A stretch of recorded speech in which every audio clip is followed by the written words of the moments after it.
Friends, आज देखेंगे हम चाइल्ड डेवलपमेंट यानी बाल विकास के महत्वपूर्ण टॉपिक व्यक्तित्व के सभी प्रश्नों को जो UP TET, C TET, REET, super TET and all teachings exam के लिए इम्पॉर्टेंट रहेंगे। देखते हैं क्वेश्चंस। व्यक्तित्व गुणों का समन्वित रूप है किसके अनुसार? गिलफोर्ड के अनुसार है। व्यक्तित्व मूल्यांकन की साधारण विधि है प्रश्नावली विधि। व्यक्तित्व मूल्यांकन की सर्वश्रेष्ठ विधि है केस अध्ययन विधि। अचेतना का सिद्धांत दिया था एडलर ने दिया था। लिबिडो की अवधारणा का प्रतिपादन किसने किया था?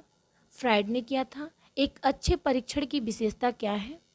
एक अच्छे परीक्षण की विशेषता व्यापकता, विश्वसनीयता, वैधता एवं मानक है। व्यापारी, खिलाड़ी, राजनेता, अभिनेता व्यक्तिगत प्रारूप के होते हैं, ये बहिर्मुखी होते हैं। फ्रायड के अनुसार बालक का माता पिता से प्रमुख संबंध है तदात्म्य है। टीएटी की रचना किसने की थी? मॉर्गन व मरे ने की थी। आत्म प्राप्ति के सिद्धांत का संबंध किससे है? मास्लो से है। आवश्यकता सिद्धांत का संबंध किससे है? मॉस्ले से है। टीएटी परीक्षण में कितने कार्ड होते हैं? 31 कार्ड होते हैं। रोशा मार्स परीक्षण में कितने कार्ड का प्रयोग होता है? 10 कार्ड का प्रयोग होता है। हरमन रोशा कहाँ के मनोवैज्ञानिक थे? स्विट्जरलैंड के मनोवैज्ञानिक थे हरमन रोशा। मांग सिद्धांत के प्रवर्तक थे मैस्लो। सील गुण सिद्धांत के प्रवर्तक थे अल्पोर्ट। शरीर रचना सिद्धांत के प्रवर्तक हैं सेल्डन। इदम अहम पराहम संबंध किससे है? फ्रायड से है। टीएटी परीक्षण कितने घंटों का होता है? 2 घंटे का होता है। अचेतन तत्व पे अत्यधिक जोर किसने दिया? फ्रायड ने दिया। अहम का संबंध किससे है? यथार्थ जगत से है। इदम का संबंध किससे है? पार्श्विक जगत से है। पराहम का संबंध किससे है? संस्कार और नैतिकता से है। टीएटी परीक्षण की खोज कहाँ हुई थी? अमेरिका में हुई थी।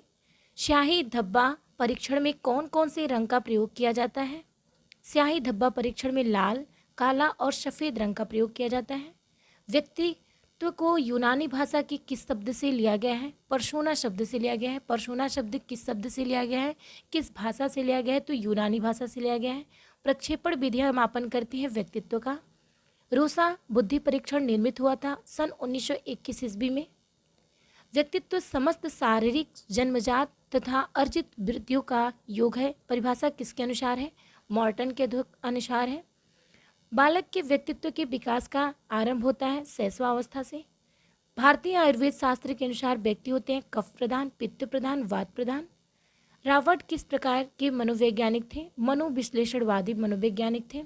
व्यवहार ही व्यक्तित्व है किसने कहा? वाटसन ने कहा। व्यक्तित्व व्यक्ति के व्यवहार की एक समग्र विशेषता है किसके अनुसार है? वुडवर्थ के अनुसार है।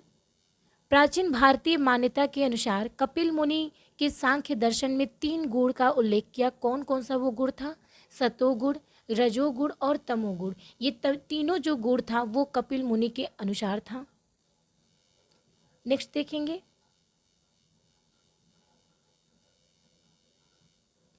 व्यक्तित्व का विकास व्यक्ति में उपस्थित अभिप्रेरकों के द्वारा होती है किसने कहा?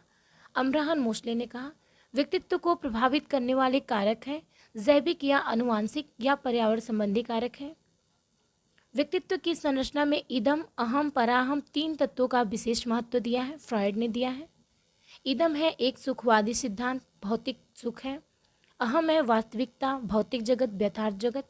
पराहम है संस्कार व आदर्शों से संबंधित होता है। अहम शक्ति, सामाजिकता, कर्तव्यनिष्ठ इत्यादि। ये क्या है? एक सील गुण है।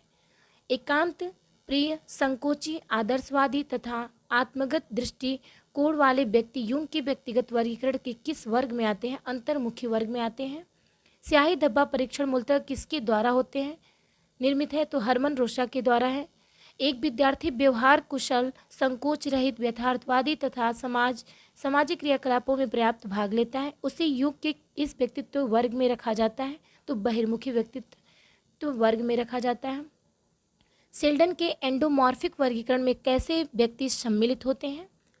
सेल्डन के एंडोमॉर्फिक वर्गीकरण में मोटे, कोमल, गोल शरीर वाले, आराम पसंद वाले जो व्यक्ति सम्मिलित होते हैं। क्रेस्मर ने शारीरिक रचना के आधार पर व्यक्तित्व को एंथेनिक, एथलेटिक्स, डिस्प्लास्टिक तथा किस रूप में बांटा है? पाइकनिक रूप में बांटा है। मजबूत मांसपेशियों एवं हड्डियों वाले सक्रिय परिश्रमी तथा साहसी व्यक्ति शेल्डन ने किस वर्ग में बांटा है? तो ये एक्टोमॉर्फिक वर्ग में बांटा है। स्प्रेंगर ने किस आधार पर व्यक्तित्व का वर्गीकरण प्रस्तुत किया है? मूल्य के आधार पर किया है। ऐसे व्यक्ति जिनमें अंतर्मुखी एवं बहिर्मुखी दोनों वर्गों की विशेषताएं पाई जाती है उन्हें मनोवैज्ञानिक ने क्या कहा है? उभयमुखी मनोवैज्ञानिक कहा है। टीएटी परीक्षण व्यक्तिगत लक्षण के लिए किया जाता है। रोषाध्यायी परीक्षण, रोषा स्याही धब्बा परीक्षण अचेतन प्रेरणा के लिए किया जाता है। निष्पादन परीक्षण अशिक्षित की बुद्धियों के लिए किया जाता है। मौखिक परीक्षण शिक्षितों की बुद्धि के लिए किया जाता है। चिमटी परीक्षण यांत्रिक कौशल के लिए किया जाता है। स्मृति परीक्षण स्मृति के लिए किया जाता है। अचेतन मन का अध्ययन किया जाता है। मनोविश्लेषण विधियों के द्वारा किया जाता है। अत्यधिक वाचाल प्रसन्नचित्त रहने वाले तथा सामाजिक प्रवृत्ति के धनी व्यक्ति का व्यक्तित्व होता है बहिर्मुखी होता है। मूड एवं संवेग में अंतर है कि मूड होता है एक अस्पष्ट होता है। टीएटी यानी प्रासंगिक अंतर्बोध परीक्षण के प्रतिपादक कौन है? मार्गन व मरे हैं। रोषा स्याही धब्बा के प्रतिपादक हरमन रोषा हैं। सीएटी यानी बाल संप्रत्यक्ष परीक्षण के हैं लियोपोल्ड बैलेक। शब्द साहचर्य विधि के प्रतिपादक हैं गॉल्टन, जिसमें 75 शब्द गॉल्टन ने दिया और यूंग ने 100 शब्द दिया है। क्रॉस आउट परीक्षा प्रेसी है। अंतर्मुखी एवं बहिर्मुखी परीक्षा लेयर्ड मेस्टोन एवं हीड रीडर है। मोजिक परीक्षण मार्गरेट लेविन फील्ड है। जब एक समय में से एक से अधिक व्यक्तियों की परीक्षा ली जा सकती है तो उसे क्या कहते हैं? सामूहिक बुद्धि परीक्षण कहते हैं। क्रेस्मर जो कि विद्वान हैं उन्हें व्यक्तित्व के 4 प्रकार के आधार पर बताए गए हैं, शारीरिक संरचना के आधार पर बताए गए हैं। मिनेसोटा बहुपक्षीय व्यक्तित्व सूची का निर्माण सर्वप्रथम किसने किया? हाथवे एवं मैकिनर ने किया। छात्रों के व्यक्तित्व को मापने और परामर्श देने के लिए जिन पद्धति का प्रयोग किया जाता है वो कौन सी पद्धति है? साक्षात्कार विधि है। बालक के व्यक्तित्व अध्ययन की मनोवैज्ञानिक विधि कौन सी है? केस स्टडी है। विद्यालय में शारीरिक शिक्षा का प्राथमिक उद्देश्य क्या है? बालकों में शारीरिक तंदुरुस्ती का उन्नयन करना। विद्यालय में छात्रों का स्वास्थ्य परीक्षण क्यों जरूरी है? बालकों को स्वस्थ रखना विद्यालय का भी दायित्व है।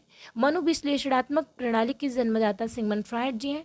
बालक की मूल शक्तियों का प्रधान कारक है वंशानुक्रम। भारतीय मनोवैज्ञानिक जलोटा द्वारा निर्मित साधारण मानसिक योग्यता परीक्षण किस प्रकार का है? सामूहिक शाब्दिक परीक्षण है। ड्रॉ ए मैन परीक्षण मूलतः किसके द्वारा निर्मित है?